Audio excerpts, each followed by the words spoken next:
Oh, heyo, it's Lisa from Lady Norway Energy Healing here, coming at you from her healing room.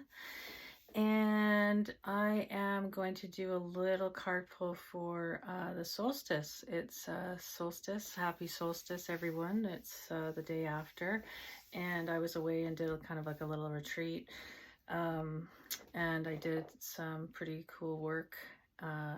Did some light work, did some anchoring of the light, and did a sunrise, solstice sunrise ceremony, and it was beautiful. And I'm working through some things that I'm integrating and processing because of it, and it's all good, but I'm pretty tired and had some, just had some shifts, and that's always a little bit difficult to assimilate.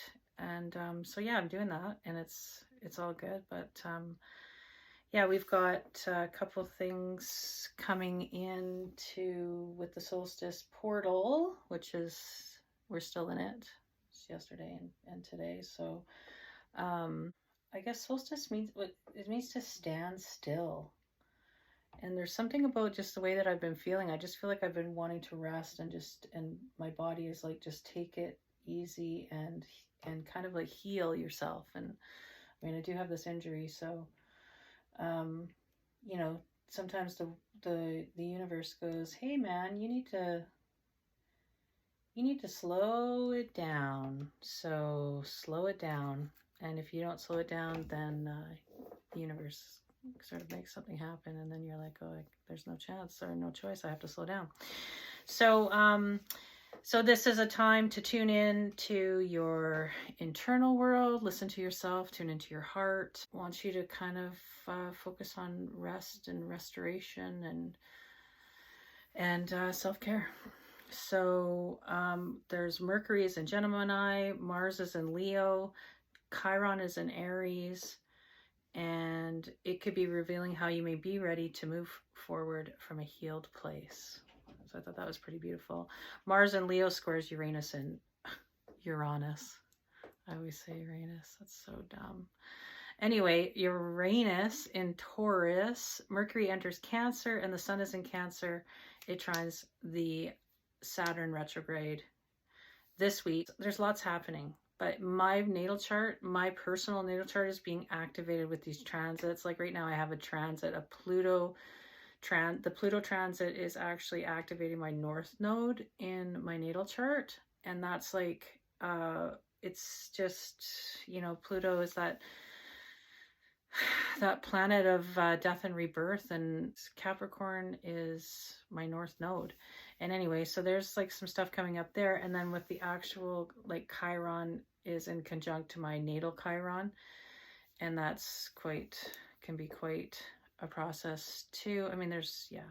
And then of course the North Node right now is in Taurus. That's my sun sign.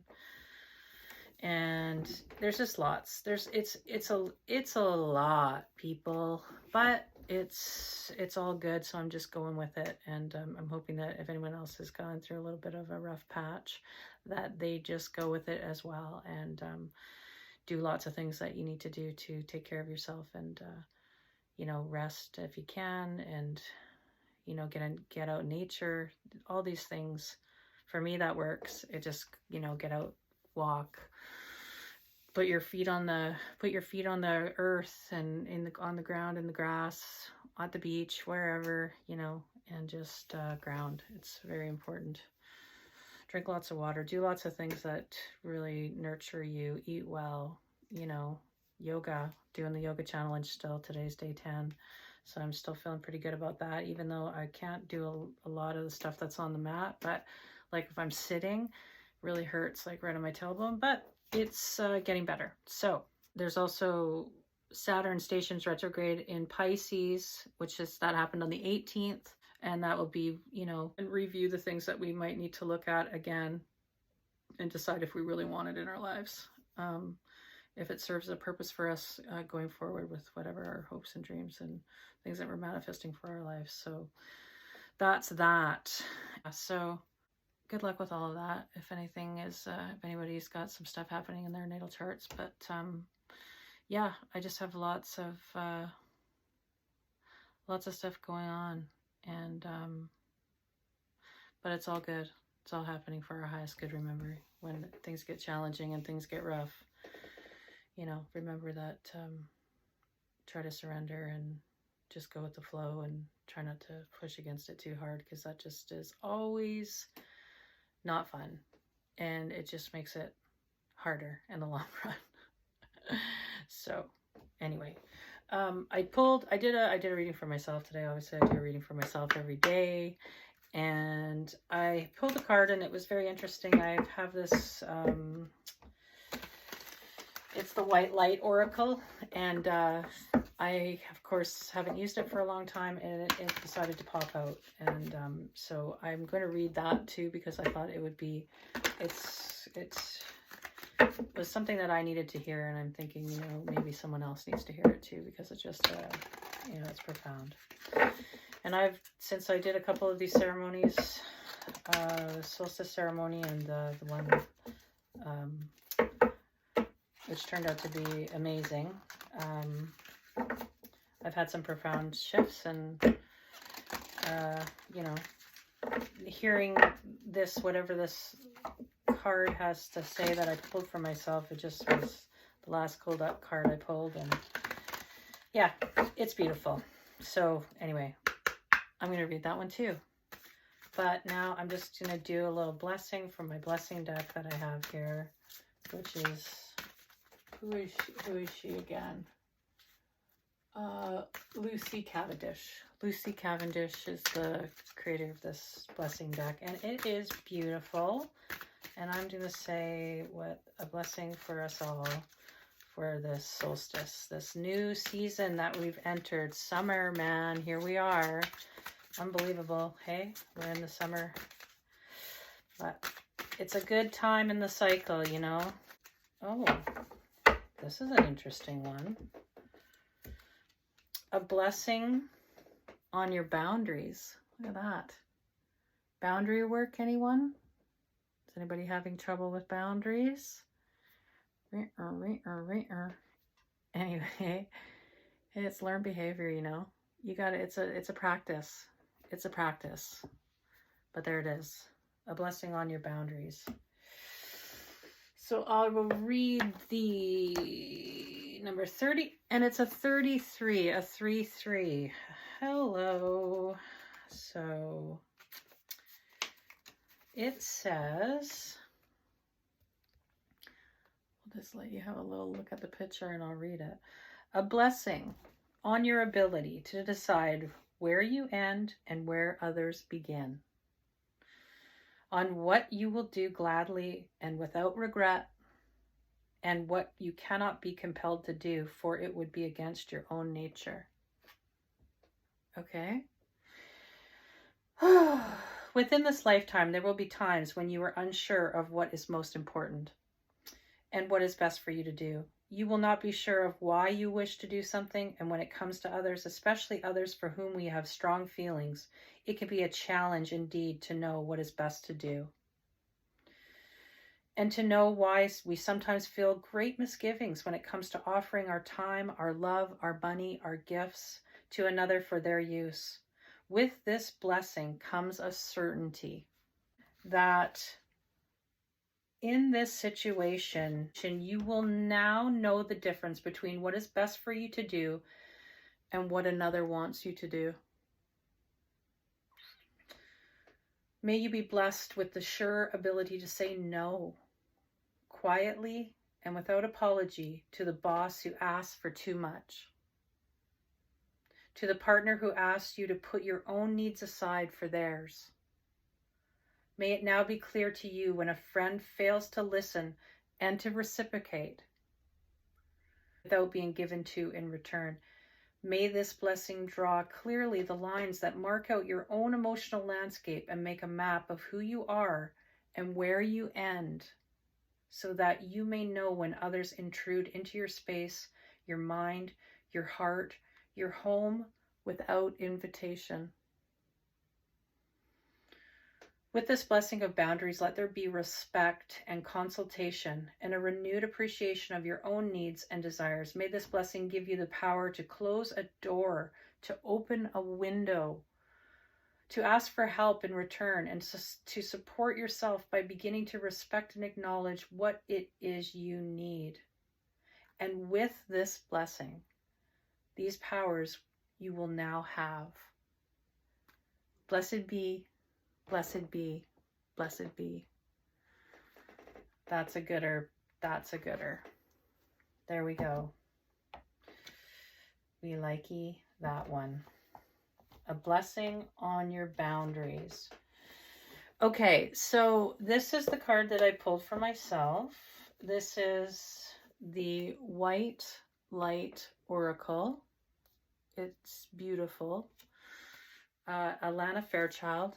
She has many decks, very cool stuff. She does some pretty cool things, but this is a really powerful deck. And so I pulled the Seraph of 963 hertz.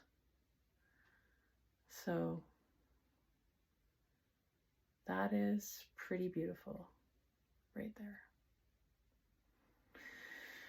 Yeah, so I pulled this for myself, and I'm going to read you it because it really just was what I needed to hear, and it's quite beautiful. So, and here we go.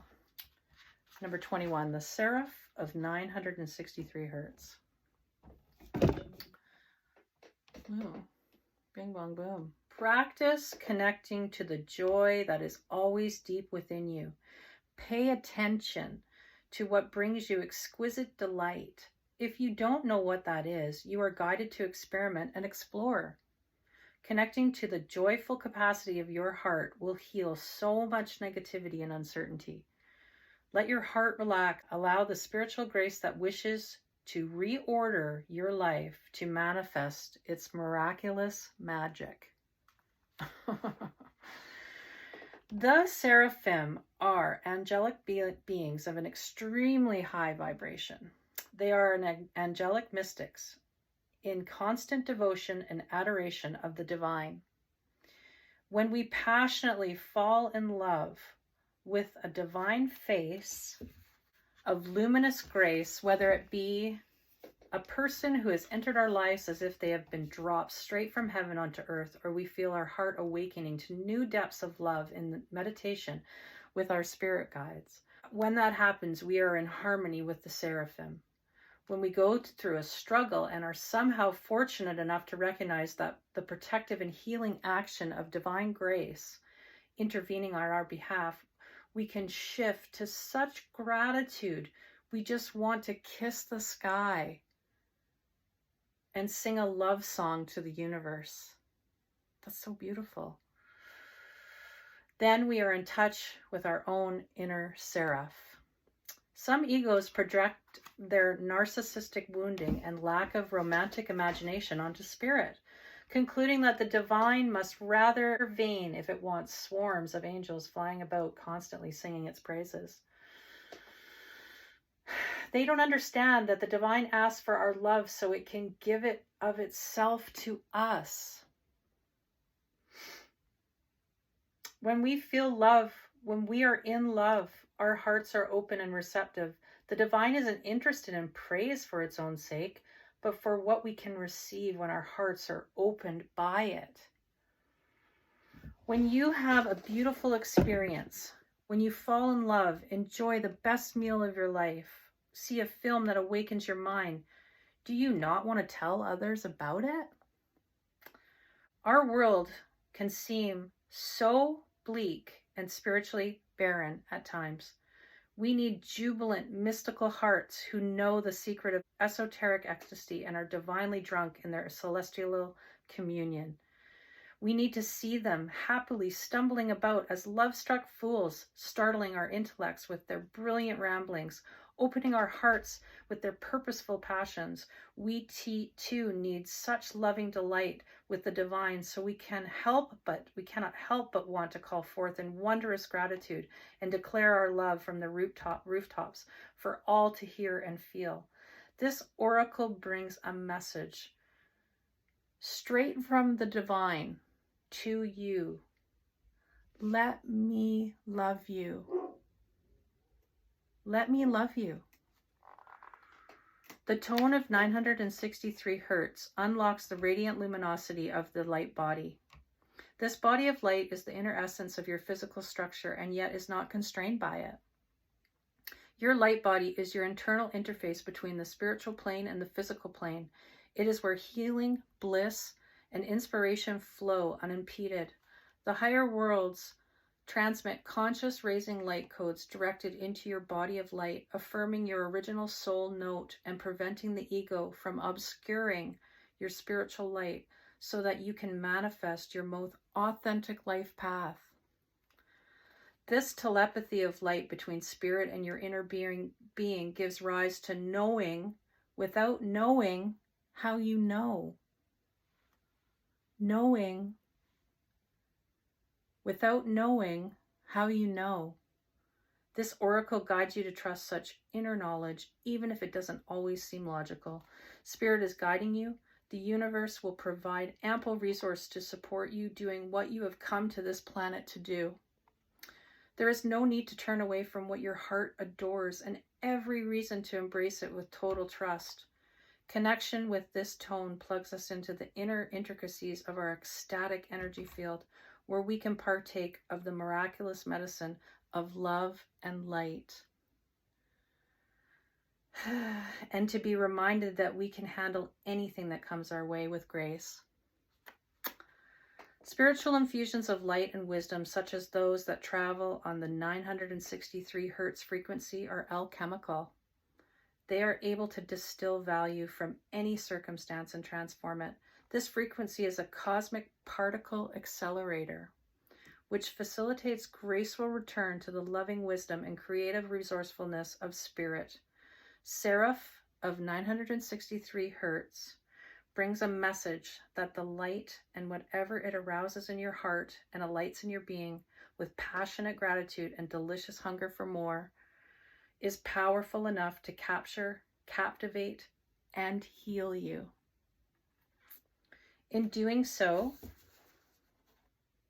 it opens the way to manifestation. Praises to our generous, graceful, loving universe. Okay. That is what I needed to hear. And I thought I would share it with you in case you needed to hear that too, because it's absolutely beautiful. And it just has a couple things that you can do for journal prompts and stuff like that. I won't give that to you, but there's this one thing that I will say, and I just think it's beautiful. It says,